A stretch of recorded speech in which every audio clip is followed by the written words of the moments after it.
A new report highlighting security failures in the Parkland school massacre.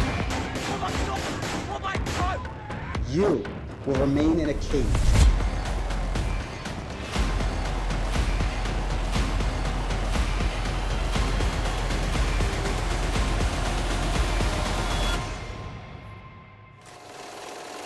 They were supposed to be safe within the walls of their school, surrounded by friends and teachers. But on that fateful day, things would take a turn for the worse. Known for its lush greenery, inviting parks, and a strong sense of community, Parkland, Florida seemed like an oasis of tranquility. The city is home to a wide variety of special events.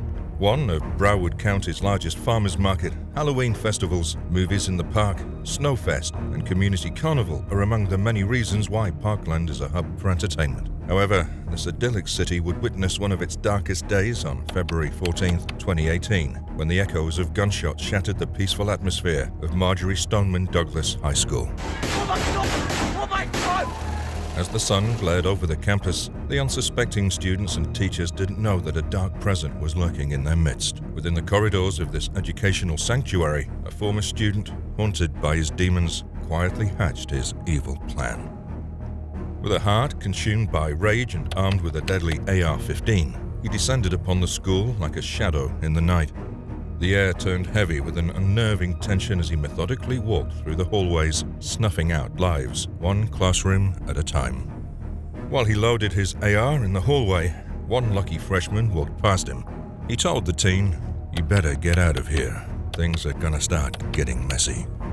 He entered the school premises at 2:19 p.m. and began firing indiscriminately at students and staff.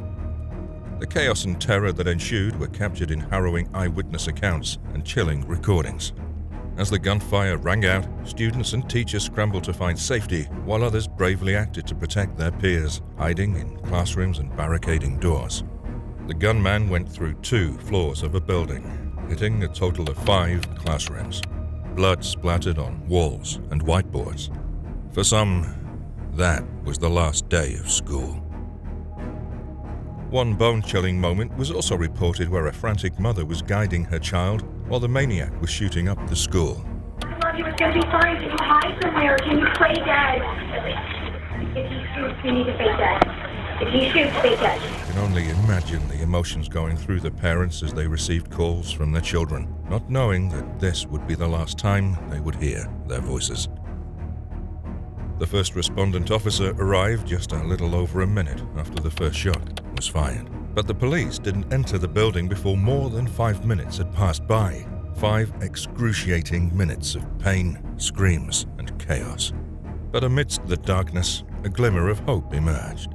Brave students and teachers, driven by sheer instinct and unwavering courage, rallied together to protect one another. They shielded their classmates from harm, embodying the spirit of resilience in the face of unimaginable horror. The gunfire claimed the lives of 17 innocent souls. 17 vibrant individuals with dreams and aspirations were tragically cut short in a senseless act of violence. Each life extinguished left behind a void in the hearts of their families, friends, and the community at large. The magnitude of the loss weighed heavily on the collective conscience of a nation, forever etching the number 17 as a sad reminder of the lives taken too soon. Hey there, just a quick reminder. If you like the video you're watching, consider subscribing to our channel. We post content like this all the time. It's always free, and you can change your mind whenever. All right now, let's get back to the video. Meanwhile, amidst the chaos and confusion, the enigmatic figure behind this massacre seized the opportunity to slip away undetected. Born in 1998, Nikolas Jacob Cruz had a troubled childhood and faced a lot of challenges and was diagnosed with various mental health conditions, including ADHD, autism spectrum disorder, and depression. He faced difficulties in school and was often involved in disciplinary incidents after the deaths of his father and mother in 2004 and 2017. Despite concerns raised by others about his behavior and fascination with guns, the extent of intervention and support provided was not enough. And I am doing this for you, and I do not care if you do not believe me, and I love you. That neglect is what some people say is the cause of this terrible incident. Dressed inconspicuously in a burgundy shirt and a New York City Police Department cap, he blended seamlessly into the crowd of students evacuating the premises. Cruz went to a nearby Walmart. The surveillance cameras capture his every move. It was there, 25 minutes after he'd unleashed devastation, Cruz found himself inside the Subway sandwich shop.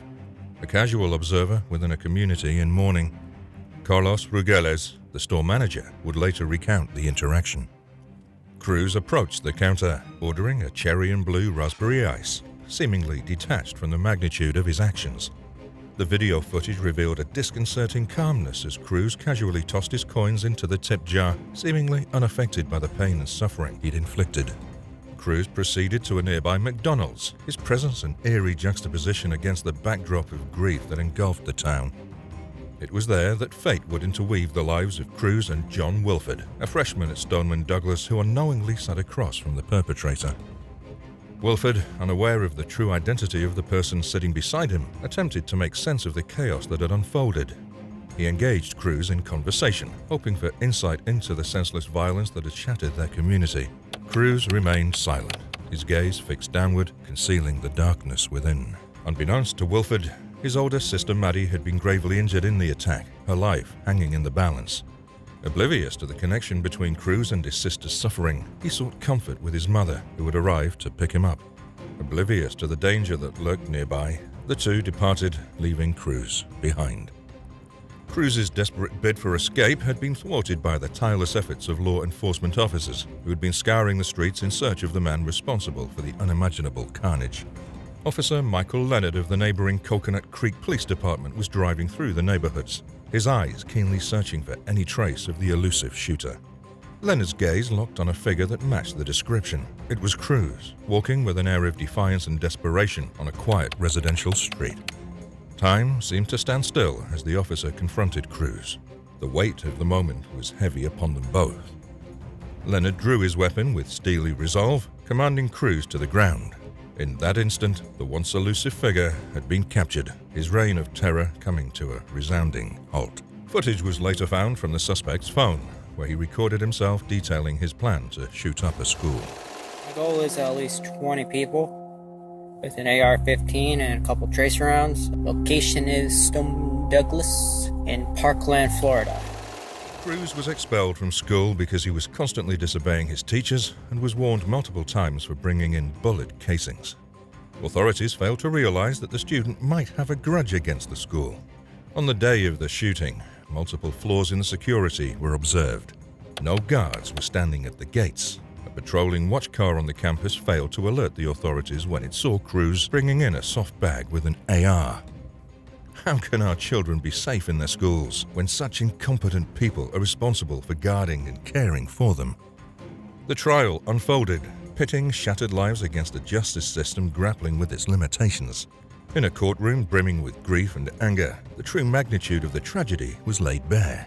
Pursuing justice became bittersweet as the accused faced the consequences of his heinous actions. But amid the anguish, questions lingered about systemic failures and the actual root causes that allowed such a tragedy to occur. Cruz received a formal sentence of life in prison without parole. For the murder, the court imposes a mandatory life sentence without the possibility of parole. This decision was reached after a jury failed to recommend the death penalty unanimously. This caused disappointment and anger among the 17 victims' families. Broward Circuit Judge Elizabeth Scherer carried out the statutorily mandated sentence. She ordered Nikolas Cruz, 24, to serve consecutive life sentences for each of the 17 murder counts he pleaded guilty to. Additionally, Cruz received a sentence of life in prison with a minimum of 20 years for 14 counts of attempted murder. He also received life without parole for the remaining 3 counts. The judge emphasized that Cruz would not benefit financially from his crimes under Florida law.